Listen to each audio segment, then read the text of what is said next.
Hey, what's going on out there in the social media world? Facebook, LinkedIn. What else we got? We got YouTube. How's everybody doing? It is what 12:10 Eastern Standard Time. So I'm coming to you guys live for this week's installment of TBD Thursday with Dr. Ken. Thank you all for joining. This is our follow-up or check-in broadcast to see how we're doing with the strategy or terminology that we introduced earlier in the week during Strategy Sunday. And this week we talked about the word unknown, the U word. I've titled today's broadcast, as you guys can see, you're not unknown, you're a change agent. So believe that. We are all change agents in our own right. And actually, I was just thinking prior to just hitting the live button,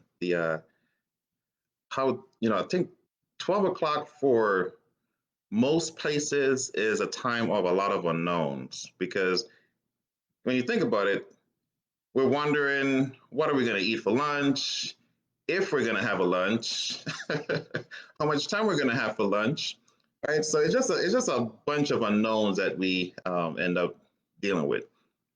I had a particularly interesting week in terms of unknowns because as it relates to patient care, I had an individual who is dealing with a diagnosis of cancer and the treatment isn't working.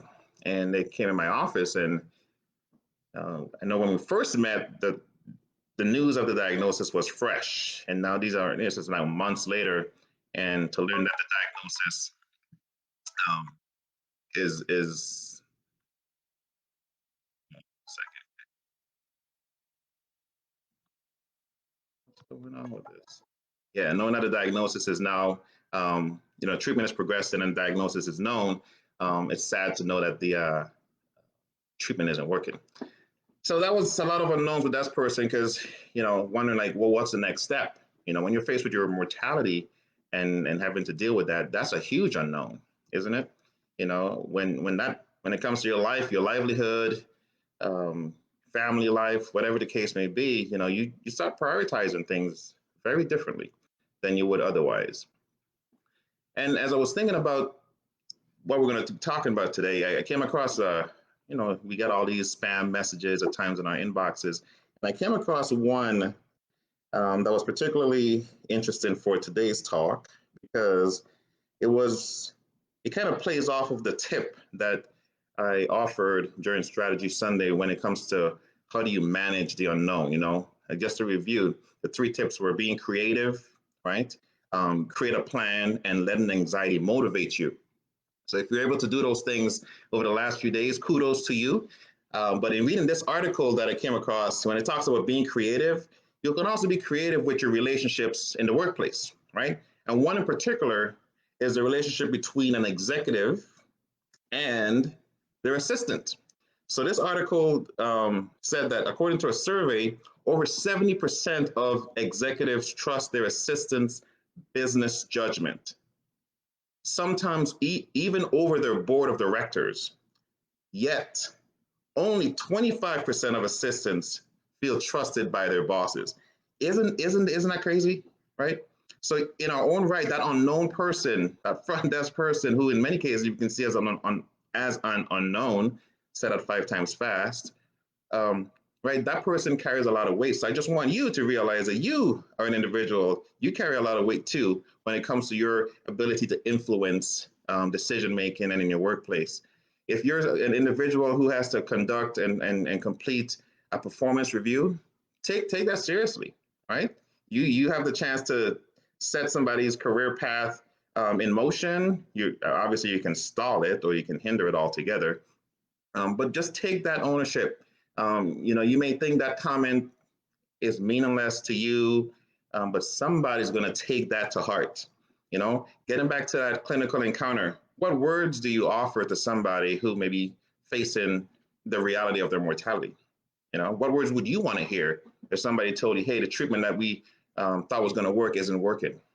Hey, that strategy for expanding that department isn't working. That merger fell through. That leader that we thought was going to be a rising star had a legal issue. I mean, all these things are like, we probably don't want to talk about, but we have to because this is what the workplace is going to be looking like. We have to be prepared for that, right? I know there are a lot of initiatives out there, and everybody's um, very much having the topics on the table. But then what? What do we do with it? What's the next step? What's the next step? So I just wanted to touch base with you all.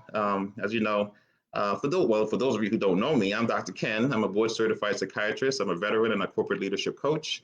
I help corporate leaders pinpoint their leadership issues so that we can all develop thriving workplaces with less turnover, improve workplace morale, and increase organizational performance. You can follow me at www.facebook.com/ Dr. Ken Richmond. That's DrKenRichmond. I look forward to reading your comments. Again, if you feel like this would be something helpful to someone, please share it.